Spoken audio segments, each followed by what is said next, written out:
Kita tak nak bazir masa, silakan. Okey, mari. Jom. Okey, saya masuk belakang. Boleh? Okey.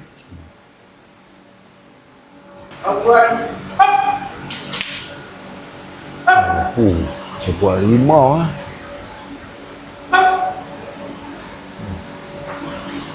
Oh, yang dicari dia. Okey, kita tengok. 2, 3, 4, 5, 6, 7, 8.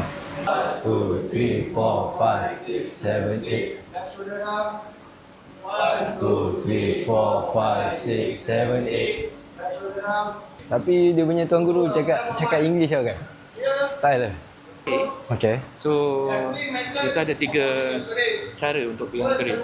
Genggam. Okey. Genggam. Okey. Genggam gini. Okey. Ini untuk, selalunya untuk hunus, untuk tikam. Okey. Icip gini. Oh. Icip jari kat sini. Okey. Ini untuk kibasan.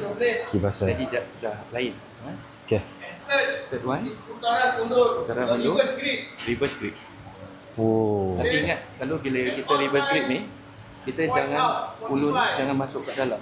Okey. Makan tuan lah orang kata. Ya, Orang betul. Melayu kita makan tuan lah. Jadi always keluarkan. Okey. Keluarkan. Faham. Jadi apa-apa permainan kita buat, dia tak makan diri sendiri. Sini kan? Sini. 1, 2. 3.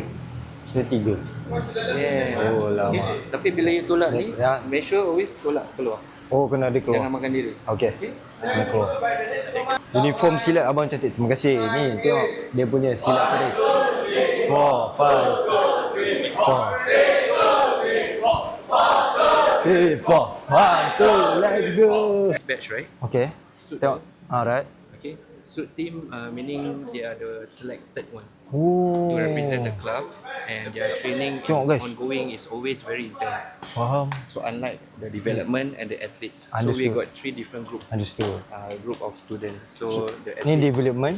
development and athlete Atlet yang sebelah sini adalah understood lah. so, Their dah boleh athletes kira level competition lah. yes, correct. Lama Yeah, weh. that's why their training is Lain lah. they follow their own training plan. Faham. Yeah, independent. Wah, dengar tu guys. Ini kita tak boleh main-main ni. Tengok sebelah sini. Tengok. Later I want you to have a test with them a bit. Test boleh. Where you put on you don the Okay, voice vest. bagi dia ni lah. Bagi Smackdown dia ni. Smackdown, you smack. Jangan tak. Dia bagi dia Smack Danish.